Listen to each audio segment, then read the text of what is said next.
a été créé par Dieu. Excusez-moi de le dire, peut-être que vous le savez déjà.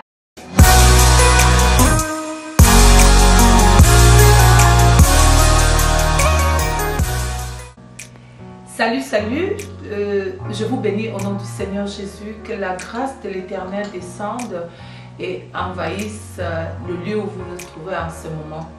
Je m'appelle Jonas Chantal Yologaza, évêque de l'Assemblée chrétienne de l'éveil Bethel, à l'église à Yaoundé bien sûr. Je suis artiste musicienne, je suis également mère au foyer.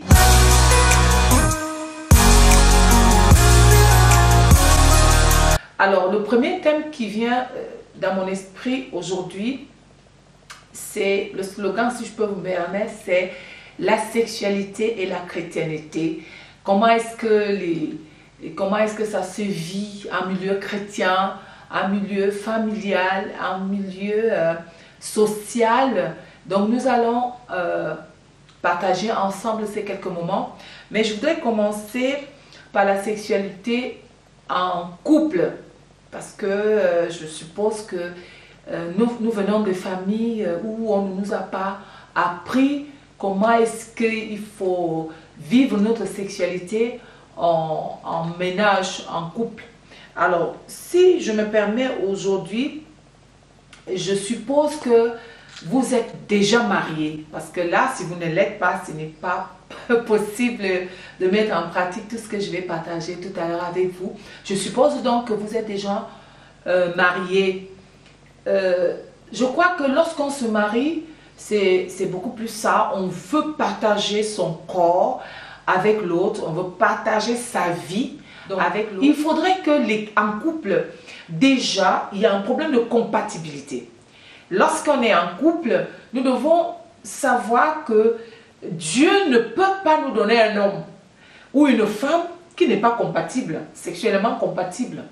Qu'est-ce que j'entends par là? Vous ne pouvez pas avoir un homme qui aime le sexe et vous n'aimez pas. Le sexe a été créé par Dieu. Excusez-moi de le dire, peut-être que vous le savez déjà, parce qu'on a l'impression que Dieu s'occupe de notre vie spirituelle, Dieu s'occupe de notre vie professionnelle, Dieu s'occupe de nous donner des enfants, mais Dieu ne s'occupe pas de notre sexualité. Si, c'est très important.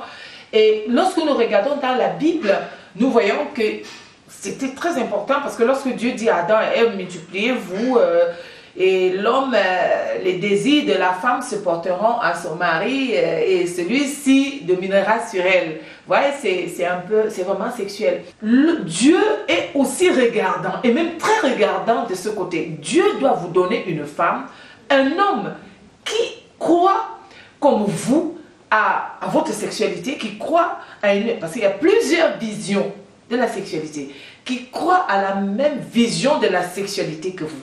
Vous voyez? Donc, je crois que si on s'adapte, si on se met en prière, qu'on se donne complètement en espérant qu'on va recevoir de Dieu l'épouse ou l'époux, cet homme ou cette femme serait vraiment celle ou celui que Dieu aura choisi, aura créé pour vous. À savoir que vous serez compatibles. Pour le sexe à midi, vous serez compatibles. Vous serez d'accord pour le sexe au salon, vous serez d'accord. Pour dans la voiture, parce que moi je ne trouve pas de tabou, pourquoi pas? Bon, mais seulement il faut faire très attention. Vous savez maintenant avec les téléphones portables, vous pouvez croire que vous êtes seul et pendant que quelqu'un est en train complètement de vous filmer.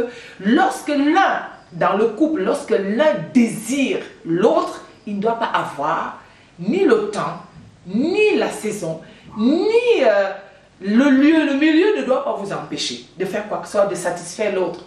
Donc, je parle de compatibilité et je voudrais dire que l'apôtre Paul parle dans 1 Corinthiens chapitre 17, pardon, 1 Corinthiens chapitre 7 au verset 5, que si l'homme et la femme décident de se séparer, que ce n'est même pas possible. Mais si vous décidez dans un couple, dans un commun accord de vous séparer, il faut que ça soit dans un court délai. Vous savez, Dieu ne peut pas vous donner une femme qui pense qu'elle peut rester 10 ans sans avoir des rapports sexuels pendant que vous ne pouvez pas rester 5 minutes ou 2 jours. Alors, ce n'est pas votre femme, il y a un problème. Dieu ne peut pas vous donner une femme qui ne supporte pas que vous la réveillez à 4 heures, ou alors qui ne supporte pas qu'on la dérange le soir, vice-versa.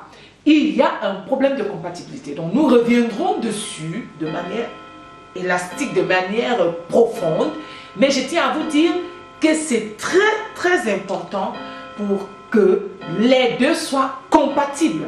Que les deux aient le même plaisir, le même bonheur à voir des rapports sexuels et que les deux aient le même plaisir pour le même temps, pour les mêmes positions et tout. Donc, pour cela, il faut songer à ça lorsque vous vous mettez ensemble. Surtout, prenez soin de vous et que le Seigneur vous bénisse. Au revoir.